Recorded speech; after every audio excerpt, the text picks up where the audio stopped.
possession des lieux temporaires, elle est avant tout visuelle par un balisage, de manière à cerner en fait de part et d'autre la scène que nous avons à décontaminer, pour que les gens ne puissent pas pénétrer à l'intérieur, puisqu'on parle d'agents pathogènes bien souvent. Et ensuite, parce que ça répond à une méthodologie d'intervention, et suivant la zone dans laquelle on se trouve, on doit adopter une tenue plutôt qu'une autre. En termes de signalisation, on a fait le choix de prendre des couleurs jaune et noir. Le jaune représentant tout ce qui est déchets d'activités de soins à risque infectieux. On dispose d'un véhicule de type pick-up et d'un attelage, une remorque. Pourquoi un pick-up? Parce que l'idée est d'être opérant 24 heures sur 24, 7 jours sur 7. Un poids lourd ne le permettrait pas, avec le chronotachygraphe qui respecte un temps de conduite, un temps de repos.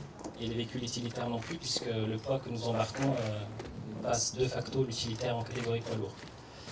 Pourquoi un pick-up? Puisqu'il fallait un châssis assez résistant pour pouvoir tracter une remorque qui fait près de 2,5 tonnes. Raison pour laquelle nous avons tous le permis BE, le permis remorque. Dans cet attelage, nous sommes complètement autonomes, c'est-à-dire qu'en termes de bureautique logistique, c'est ce qui vous est démontré à présent, nous avons développé au sein de notre société une application de devis. Nous sommes donc experts, nous sommes certifiés, donc nous proposons une expertise. L'expertise passe par le devis. On doit faire une expertise des lieux, des relevés photos pour documenter le dossier, évaluer les surfaces, les volumes de désencombrement, le volume de déchets à traiter. Et toutes ces choses-là font au final un prix, en tout cas un devis. Dans l'attelage, nous sommes complètement autonomes, également point de vue logistique, point de vue sanitaire, également en termes de logistique alimentaire. Donc nous sommes prochables jour et nuit, jour férié compris évidemment, il n'y a pas de vacances chez Safra. En tout cas, on s'organise pour les prendre à tour de rôle, de manière à être opérant et à pouvoir répondre à la demande instantanément. À l'issue de l'édition du devis et en fonction de la clientèle visée, nous éditons également donc, les conditions générales de vente dont je vous parlais. Nous remettons une pochette à la clientèle estampillée Safra. Et ensuite, avec validation du devis et l'accord de travaux, puisqu'il y a des travaux qui peuvent nécessiter un certain type de démolition. Enlever les plinthes, enlever une partie de plancher, enlever une partie de cloison. La première approche se fait avec des surchaussures, de manière à ne pas contaminer les lieux dans lesquels on va faire un cheminement et de ne pas contaminer le technicien lui-même. Et suivant l'état des lieux, on peut se munir de gants nitrines ou des gants noirs. On a voulu une discrétion au niveau de la tenue vestimentaire comme le véhicule, avec un marquage SF, mais sans moyen de communication de téléphone où vous marquez ce que l'on faisait. Une fois le devis validé, ensuite, c'est tout un process qui s'installe, de manière en fait à rendre les locaux sains. On ne peut pas dire qu'on les redonne, on les remet aux propriétaires comme avant, c'est pas possible. Maintenant, on les remet le plus sain possible, en tout cas qu'il n'y ait pas trace des éléments qui ont pu se produire. Ça paraît pas grand chose du moment où on n'a pas vécu, mais un mobilier sur lequel il y avait un souvenir de famille, ou sur lequel il y avait une trace de sang ou autre. Raison pour laquelle bien souvent les gens nous demandent de débarrasser le volume dans lequel il s'est passé le traumatisme. La méthodologie consiste à se préoccuper de ce qu'on appelle nous la source, ou les sources, donc les endroits qui ont été lésés par le traumatisme. Différents moyens pour supprimer la source. Soit on l'absorbe, soit on la décontamine, soit on la nettoie, soit on l'enlève par le biais de la démolition de l'appareil. Il est évident qu'en termes d'expertise et de devis, vous voyez que les techniciens ont évolué avec du matériel spécifique. Vous parlez notamment de certaines machines qui viennent outre-Atlantique, donc qui présentent déjà un certain coût, que ce soit à l'achat ou en fonctionnement. Ensuite, au niveau des tenues, par rapport à ce à quoi les techniciens sont confrontés, nous avons pris le choix de travailler avec de la tenue à usage unique. Donc tout ce que vous voyez sur le technicien est à usage unique et sera de fait un déchet. Les contenants jaunes sont des déchets d'activité de soins à risque infectieux qui respectent une certaine filière. Je vais dire que notre ennemi sur la scène, c'est le liquide. Donc l'idée est soit de solidifier la partie fluide si l'intervention est plutôt récente par rapport au traumatisme, raison pour laquelle vous avez pu voir que les techniciens ont apposé sur le sol des absorbants qui sont bien souvent utilisés dans les blocs opératoires, mais qui ont été là dérivés de leur action principale pour en fait absorber les fluides humains qui peuvent être disposés sur des éléments mobiliers, sols. Associés aux agents pathogènes, nous avons des odeurs pour casser en fait cette action malodorante.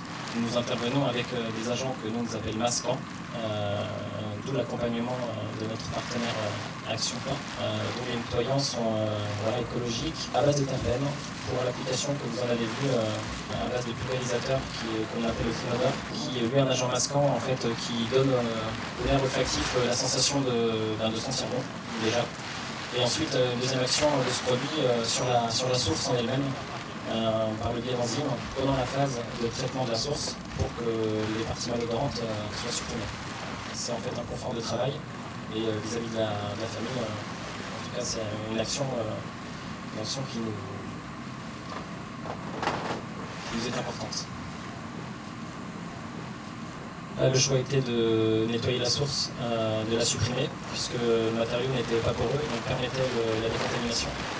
Et ensuite, par rapport à la disposition de la chambre telle qu'on vous l'a présentée, il paraissait nécessaire de traiter le sol avant d'autres supports.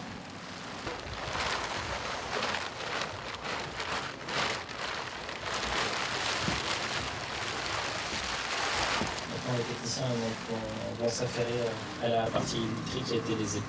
Donc là, la partie du drap a été lésée, puisqu'elle était lésée d'agents pathogènes. Sa destination, en tout cas c'est la destination que nous en faisons, c'est dans une filière de dasserie. Pour donner un ordre d'idée, les ordures ménagères représentent 200 € la tonne hors taxe en termes de traitement. Les dasseries 1200. Nous on a fait le choix parce qu'on ne trouvait pas ça normal de traiter de la literie souillée dans les ordures ménagères. C'est la question qu'on pose à l'ARS, la Haute Autorité de Santé, au ministère de la Santé, à laquelle ils ne peuvent pas nous répondre, puisque le domaine n'est pas légiféré. Mais c'est la question que l'on leur pose. Dans la démonstration par rapport au matelas, sous la couche du drap housse, il y avait la partie du matelas qui était lésée, raison pour laquelle elle a été découpée.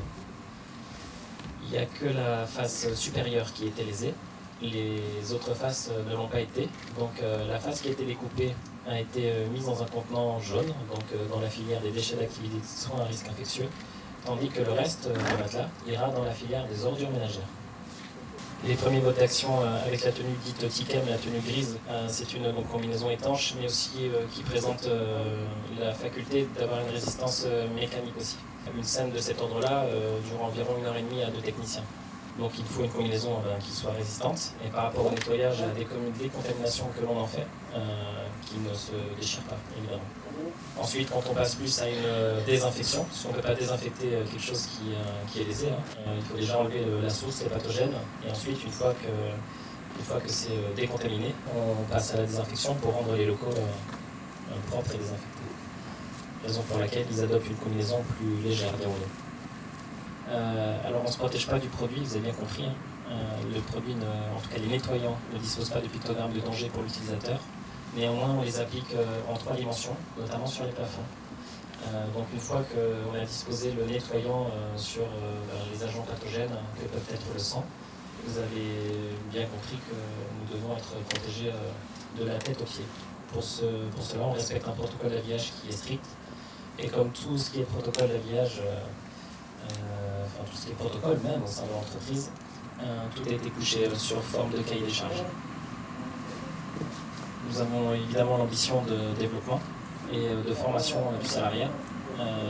Donc l'idée est que tout le monde fasse de la même manière, de jour comme de nuit, que ça soit avec n'importe quel technicien.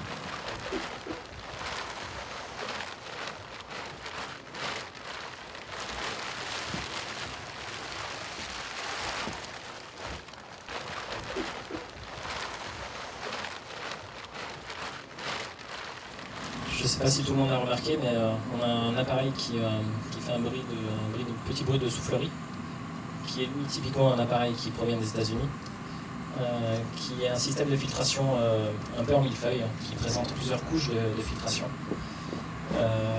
Sa filtration est de l'ordre de 0,30 microns. Pour donner une ordre d'idée, un cheveu fait 60 microns. Donc dans cet appareil, nous emprisonnons toutes les particules malodorantes et les particules pathogènes dans l'atmosphère, que ce soit des résidus de combustion après l'incendie, ou que ce soit des particules malodorantes dans le cadre de l'après-décès, ce qu'on appelle communément les odeurs de putréfaction, quand un corps est découvert plusieurs semaines, plusieurs mois dans l'habitat. On ne traite pas ces odeurs-là avec les produits du marché et du commerce, c'est pas possible. Ce process est utilisable dès que nous prenons possession des lieux, et il peut être dans l'habitat jusqu'à 72 heures après notre passage, pour filtrer complètement le volume dans lequel s'est passé l'incident traumatique. Je vous disais que les locaux, on les redonne sains. On ne peut pas les redonner comme avant, c'est pas possible. Mais dans le cadre d'un traumatisme, en tout cas d'une mort violente causée par arme à feu, le projectile, sous-entendu la balle, comme on dit, le projectile sera récupéré par la police technique et scientifique en guise d'analyse. Une fois que le projectile sera retiré du plafond, du mur, du plancher, il restera en fait le logement, donc le trou que le projectile a provoqué. Pour la famille, rien que l'aspect de voir le trou, c'est finalement voir le projectile. Donc on ira jusqu'à le phénomène d'enduit des murs, des plafonds, pour gommer, masquer l'emplacement de ce projectile. Ensuite, bien souvent, quand les voisins appellent les pompiers pour justement le fait que ce soit malodorant sur le palier dans l'immeuble, bien souvent les pompiers savent déjà ce qu'ils vont trouver, c'est-à-dire quelqu'un de décédé de longue date, bien souvent, ou en tout cas quand l'environnement ou les conditions climatiques favorisent le fait de particules pathogènes et malodorantes, donc la putréfaction, j'y reviens. Quand les pompiers pénètrent dans un volume, ils pénètrent bien souvent par la fenêtre. Eh bien, c'est la démonstration qu'on a voulu vous faire. C'est une démonstration qui est quotidienne. Donc, les pompiers qui pénètrent par la fenêtre et qui cassent bien souvent un carreau, parce qu'il faut bien qu'on puisse avoir accès par quelques moyens que ce soit. En tout cas, on minimise toujours les dégâts, mais bien souvent, le vitrage est un des nombreux dégâts que les pompiers font, et à juste titre. L'idée est donc d'être complètement autonome et de ne pas contaminer les zones, donc raison pour laquelle électroportatif est sur batterie. Et revenant au vitrage, l'idée est de barricader, comme disent les Canadiens, qui est un réel métier chez eux, après incendie notamment. Mais voilà, nous, on a un peu dérivé l'aspect en remettant en fait le temporaire. Le temporaire, c'est quoi? C'est remettre un vitrage quand il fait -6 dehors. À la place du vitrage, on remet de l'OSB, c'est ce qui vous est présenté. Donc c'est du barricadage temporaire. C'est un bois qui est imputrescible, donc qui peut durer le temps que les assurances indemnisent. En tout cas, les gens peuvent continuer à vivre dans d'autres pièces sans avoir l'appartement à tout vent. Puisqu'on propose une intervention 24 heures sur 24, 7 jours sur 7, après notre intervention, quand on repart et que le vitrage a été cassé, au moins les gens peuvent continuer entre guillemets à vivre, parce que la vie ne s'arrête pas, même si elle s'arrêtait pour celui qui l'a décidé ou pas d'ailleurs. Mais en tout cas, l'entourage doit continuer à vivre. C'est une des plus-values que nous apportons dans notre prestation. Puisque les lieux ont été décontaminés et désinfectés, raison pour laquelle les techniciens interviennent avec la tenue de la société, la tenue sans frein. Il n'y a plus de raison de se préserver d'agents pathogènes puisqu'on les a supprimés.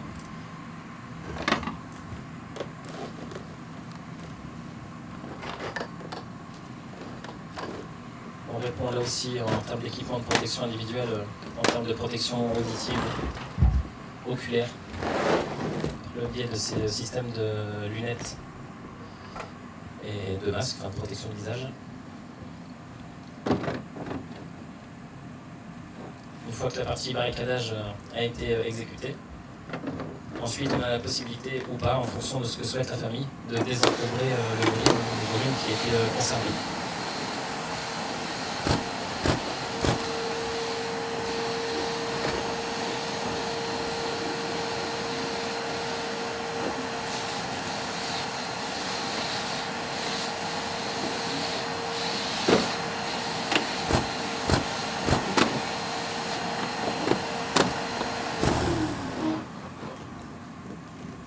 Il faut savoir que la remorque est alimentée par le véhicule tracteur, donc le pick-up, et que lorsque nous quittons une intervention, nous avons des systèmes de rack et de chargeurs lorsque nous avons utilisé l'électroportatif qui se rechargent en fait en roulant. De cette manière-là, nous sommes projetables n'importe où en Ile-de-France et les départements limitrophes, comme je vous le disais. Et là où nous avons terminé une opération, nous sommes de nouveau disponibles. Nous emportons assez de consommables et d'équipements pour être redirigés sur l'intervention. Là, dans ce qu'on vous présente, la famille a fait le choix de laisser à sang froid le débarrassage, comme on l'appelle. Donc, pour ce qui sera du matelas, évidemment, il ira dans les ordures ménagères, puisque nous avons découpé une partie de ce matelas, il n'est pas réutilisable. Par contre, pour le sommier, pour le mobilier qui a été décontaminé et désinfecté, là, il atterrira dans une filière de réemploi de type Emmaüs. Imaginez-vous une armoire ou un dressing dans la chambre qui n'a pas du tout été lésé. Les vêtements qui sont derrière la porte n'ont pas du tout été lésés. Et bien ces vêtements seront mis dans des contenants estampillés Le Relais et ensuite ils seront déposés dans la société Le Relais qui vise en fait à employer notamment du salariat en réinsertion. Donc tous ces, que ce soit le mobilier ou les vêtements, on a fait le gage et le partenariat, on a des conventions avec eux qui visent en fait à leur donner à titre gratuit évidemment le mobilier et les vêtements. D'où le caractère et l'ambition sociale également de la société. On n'est pas là que pour décontaminer et prendre une carte bleue.